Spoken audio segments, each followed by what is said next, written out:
I'm all about alignment. I think ultimately, if you and your colleagues at Penn State will say, like, what is really Mark Fender's message is, well, we have a multi-billion-dollar infrastructure to provide some evidence, imperfect, about what is beneficial and what is not. We're going to even leave the term value out of this, which would be a big player as it was in 2016 and 2017. And so if we decide that these are things that make her healthier and are worthwhile, we should incent providers, we should incent patients, we should incent all the people in between, all the third parties to make these things more accessible and those things less accessible. So the transparency movement is kind of run like many of these things, kind of parallel as opposed to in sequence to things that are going on. So I like to say, just because you know the price of something, or even the price is lower, doesn't mean you need to buy it. And you might be thinking about that now as you're thinking about buying Christmas gifts for your children or other types of things. Buying something just because something's on sale doesn't mean you need it. And while you and I have studied with great interest, say what's happened in California about reference pricing for hip and knees and colonoscopies, you as an economist are much smarter than I am to know that there are often responses to issues of lower prices or higher volumes or other type things. So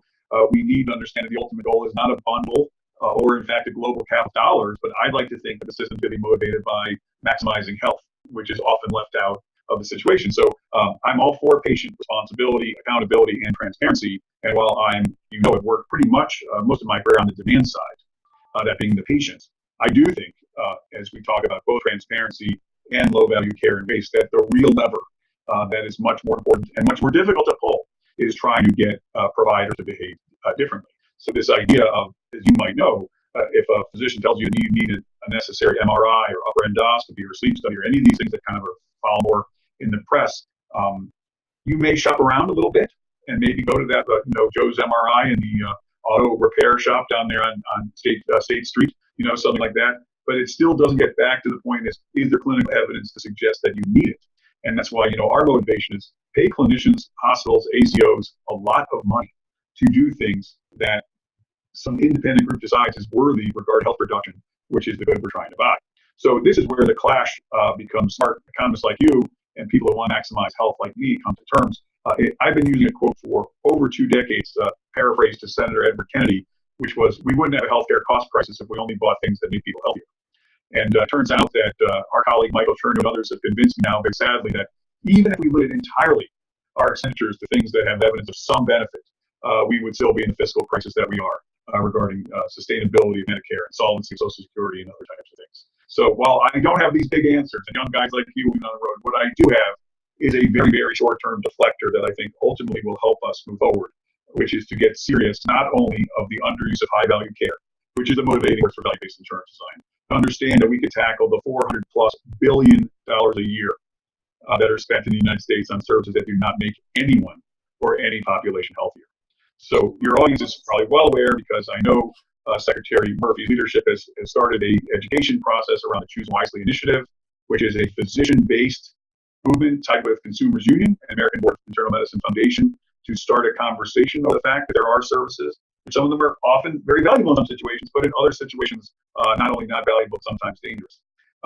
This is largely an educational and a conversation promoting type activity. Mike Cherny and I, along with Milliman, have decided to go one step further and create a software product called the Health Waste Calculator that would allow many of the organizations listening to this interview to just identify the waste to see where it is. Because largely as a carrot guy, me, Dennis, I want to make the high value services more accessible.